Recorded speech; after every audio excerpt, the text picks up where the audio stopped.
materi pendidikan kewarganegaraan kelas 11, tepatnya bab 2 tentang sistem dan dinamika demokrasi Pancasila. Pembahasan bab ini akan dibagi menjadi 2 bagian video. Bagian pertama membahas mengenai hakikat demokrasi, dan di bagian kedua nanti akan membahas mengenai dinamika penerapan demokrasi Pancasila. Jadi jangan lupa subscribe dan nyalakan loncengnya agar teman-teman menerima notifikasi saat video selanjutnya sudah diupload. Dalam Pancasila, nilai-nilai demokrasi tertuang dalam sila keempat yang berbunyi kerakyatan yang dipimpin oleh hikmat kebijaksanaan dalam permusyawaratan perwakilan. Sila tersebut mengamanatkan kepada setiap masyarakat Indonesia untuk menerapkan musyawarah ketika membahas atau menyelesaikan suatu persoalan, di mana setiap orang diberikan kebebasan untuk berpendapat guna mencapai suatu permufakatan. Hal tersebut merupakan perwujudan dari nilai demokrasi itu sendiri. Kata demokrasi berasal dari bahasa Yunani, yaitu demos yang berarti rakyat dan kratos yang berarti pemerintahan. Kata tersebut kemudian diserap menjadi kosakata bahasa Inggris, yaitu demokrasi, dan diartikan sebagai pemerintahan dari rakyat. Istilah demokrasi memiliki makna bahwa dalam sebuah negara demokrasi, kekuasaan tertinggi berada di tangan rakyat. Negara demokrasi dijalankan langsung oleh rakyat atau wakil-wakil yang mereka pilih di bawah sistem pemilihan yang bebas.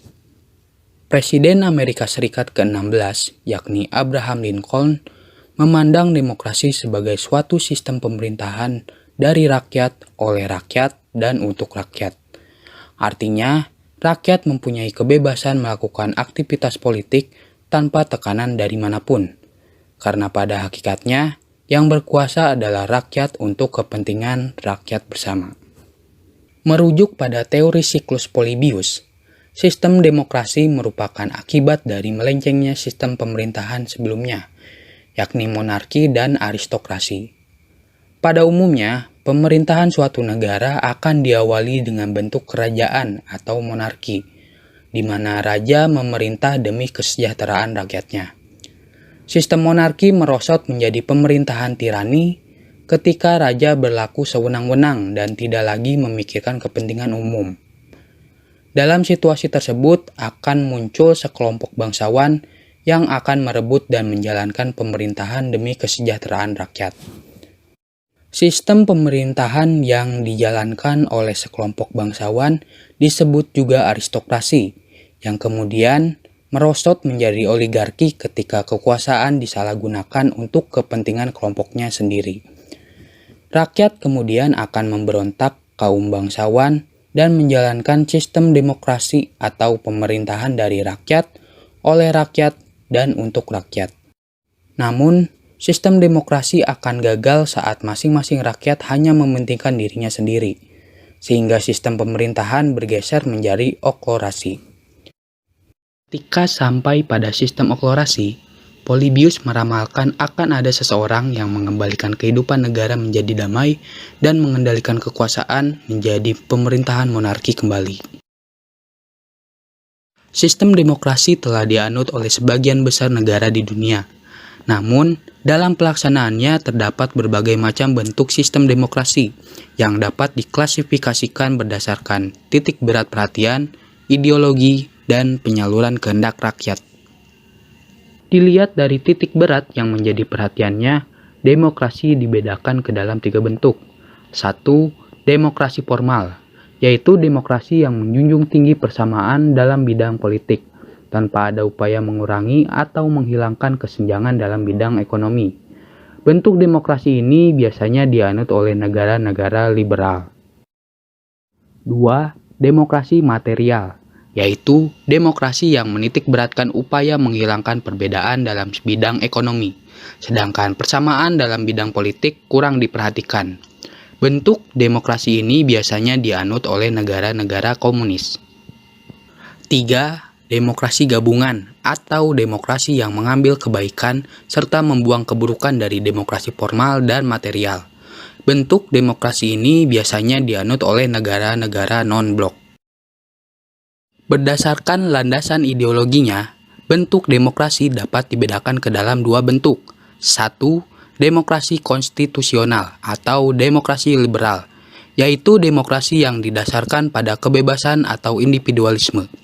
Ciri khas dari bentuk demokrasi ini adalah kekuasaan pemerintahannya yang terbatas dan tidak diperkenankan banyak ikut campur tangan terhadap rakyat.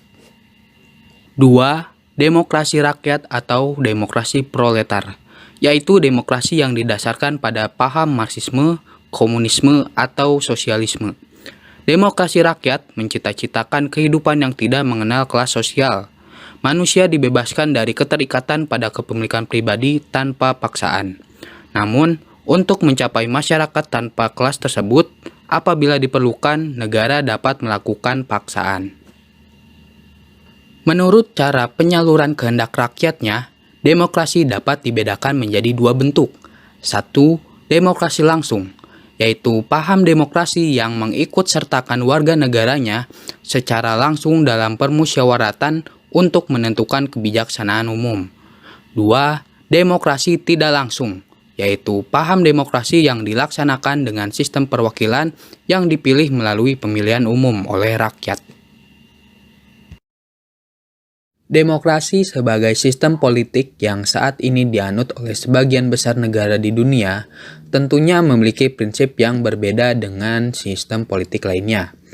Henry B. Mayo, seorang ilmuwan politik asal Kanada, mengungkapkan prinsip-prinsip dari demokrasi, antara lain 1. Menyelesaikan perselisihan dengan damai dan secara melembaga. 2. Menjamin terselenggaranya perubahan secara damai dalam suatu masyarakat. 3. Menyelenggarakan pergantian pimpinan secara teratur. 4. Membatasi pemakaian kekerasan sampai minimum. 5. Mengakui serta menganggap wajar adanya keanekaragaman. 6. Menjamin tegaknya keadilan. Kemudian, Al-Moody berpendapat bahwa suatu pemerintahan dapat disebut berbudaya demokrasi apabila memiliki dan menegakkan prinsip yang disebut Shoko Guru demokrasi. Prinsip-prinsip tersebut diantaranya 1. Kedaulatan rakyat. 2. Pemerintahan berdasarkan persetujuan dari yang diperintah. 3. Kekuasaan mayoritas. 4. Hak-hak minoritas. 5. Menjamin hak asasi manusia. 6. Pemilihan yang bebas dan jujur. 7. Persamaan di depan hukum. 8. Proses hukum yang wajar. 9. Pembatasan pemerintahan secara konstitusional. 10. Pluralisme sosial, ekonomi, dan politik.